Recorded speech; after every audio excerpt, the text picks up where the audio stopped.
Halløj, og velkommen her til kanalen. Jeg har fundet en pose med lidt gamle biler til salg på nettet. Og jeg vil lige løbe igennem sammen med jer, hvad jeg har fundet. Jeg var også lige forbi en legetøjsbutik og se, hvad de havde der. Og jeg fandt lidt, jeg manglede. Men lad os gå i krig med posen. Jeg trækker bare fra en ende af.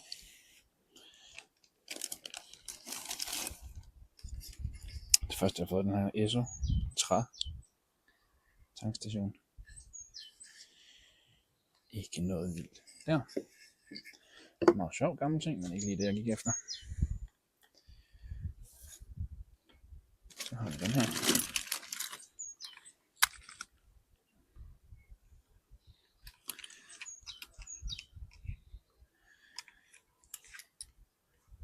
Det er en croissant med i Storbritannien.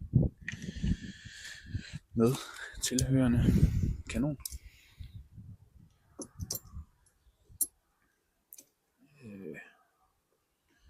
Ja, jeg ved ikke lige, hvad den skal kunne, og hvad den ikke skal kunne. Men det er det samme.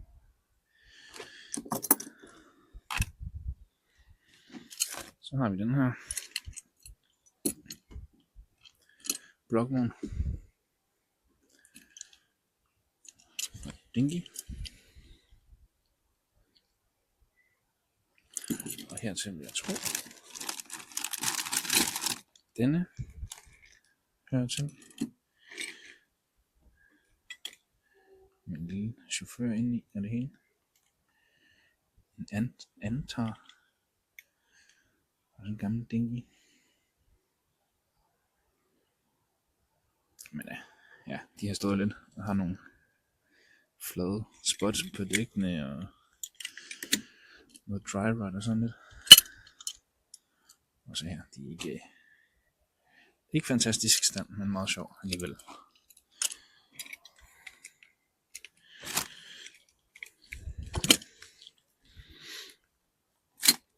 Så har vi den her.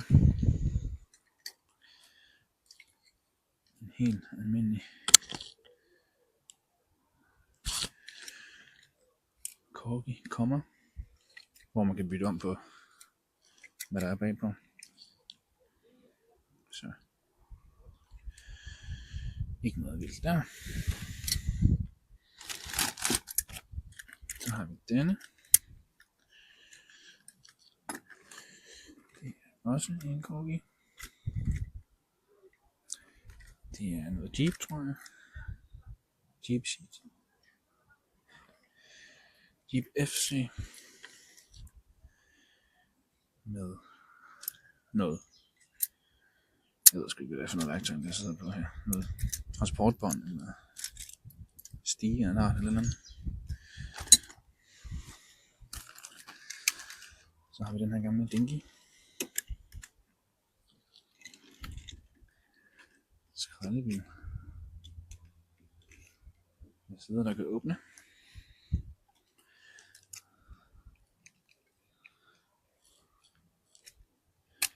Høj, se her. Chiplet der virker og det hele.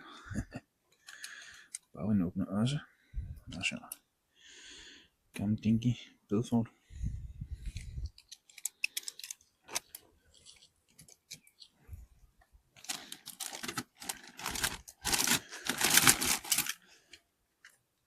Så har vi en corgi, James Bond, Lotus Spree.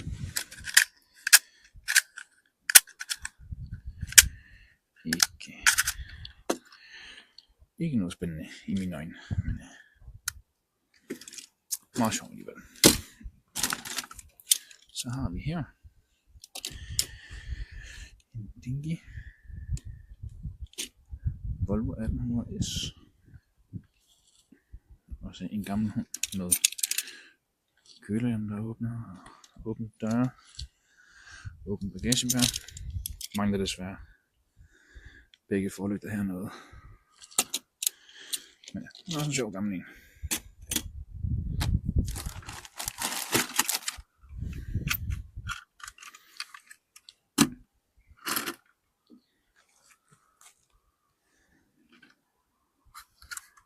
Corgi Comics Luna Bob.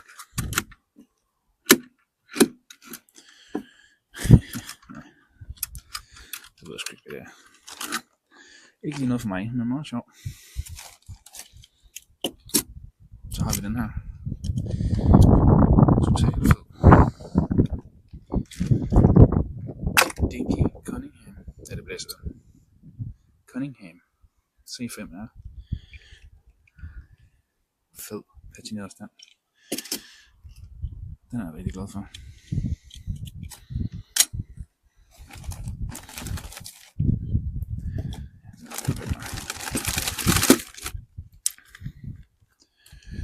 Matchbox. Gravmaskine. Ikke noget spændende. Jeg har en del af dem i forvejen. Ja, ældre sag. Så er der sådan en her. Lesney. Matchbox. Bulldozer. Uden bælter.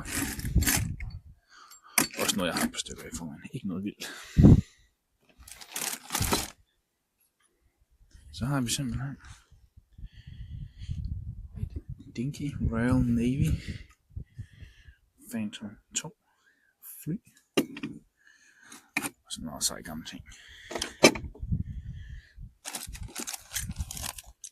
Sidste Dinky.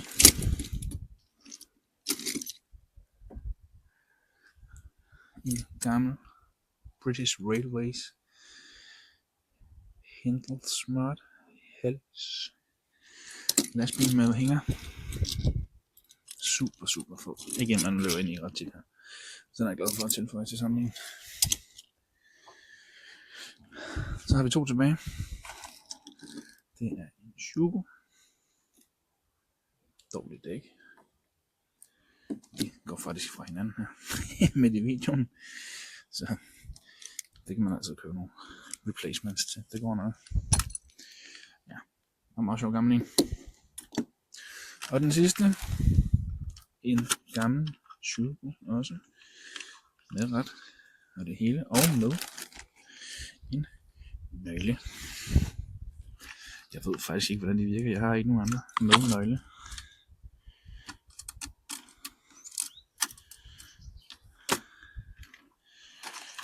Jeg ved ikke, hvordan det fungerer. Men ja. Sjov gammel ting at få. Og lidt derfor, at jeg valgte at købe den her pose.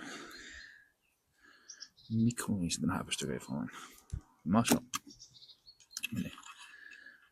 Det var, hvad jeg havde fået med i denne pose, som jeg fandt til salg på nettet. Jeg pakker dem lige væk, og så kan vi lige hurtigt tage et kig på, hvad vi fandt i legetøjsbutikken. Så er vi tilbage igen.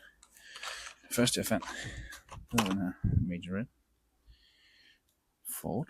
Nej, Chevy Pickup C10. En jeg ikke har i forvejen, sådan er meget sjovt. Så har vi det Mainline Hot Wheels. Land Rover Defender Double Cab. Jeg ved ikke hvorfor alt det står på fransk på dem jeg har fået købt her, men det gør det altså.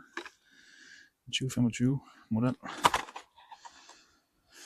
Og så en af de store mangler. Så har vi en Lamborghini Centenario Roadster. Det var også en jeg mangler. Sammenligning. Chevy Silverado her. Har jeg i en masse andre variationer, men jeg tror ikke jeg har denne, uden at være sikker. Jeg har så mange, så jeg ikke helt styr på det. Ja, det skulle være se. Vi skulle have en McLaren WL. Man kan se noget om det er for meget genskær i plastikken. 25 model også, som jeg ikke er sikker på, jeg har. Så har vi Ford RS 200. Helt almindelig mainline. Meget fed casting, fed guld farve. Også en 25 model, som jeg manglede i sammenhæng. Sidste mainline på sin 11 Carrera T 2026 Factory Fresh Settle. Den har jeg heller ikke fundet før nu, så den skulle jeg selvfølgelig også have. Lidt mere exclusive har vi den her Majorette JDM Legends Skyline R34. Jeg skyder på det her.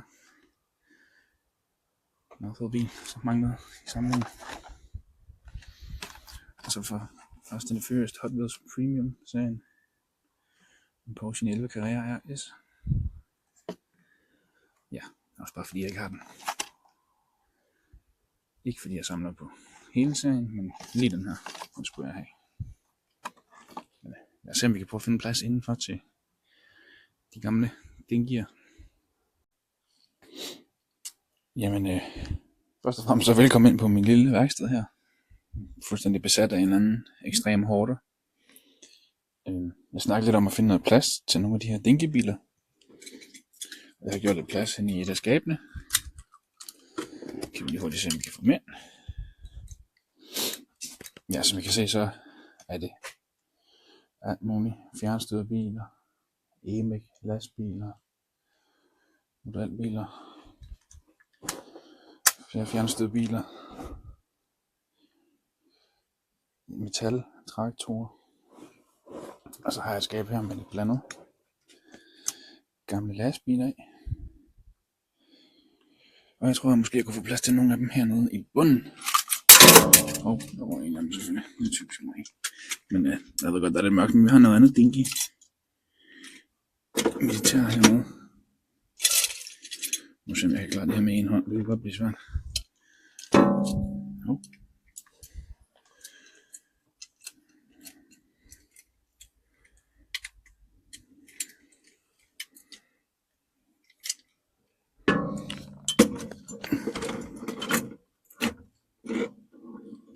Sådan. Og en lille militær samling her. Ja, den anden kan komme op og stå på blokvognen. Den kan stå der. Så skal vi bare lige have fundet plads til den her.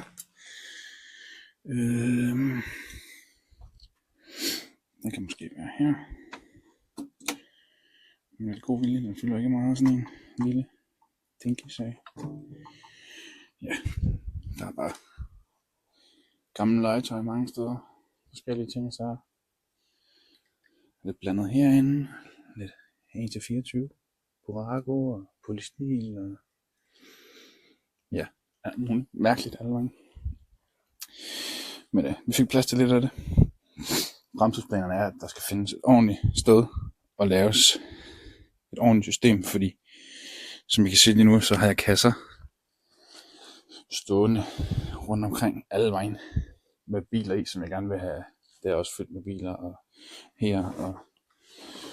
her har jeg fjernstyrede biler, og ja, alt muligt jeg gerne vil have op at stå egentlig.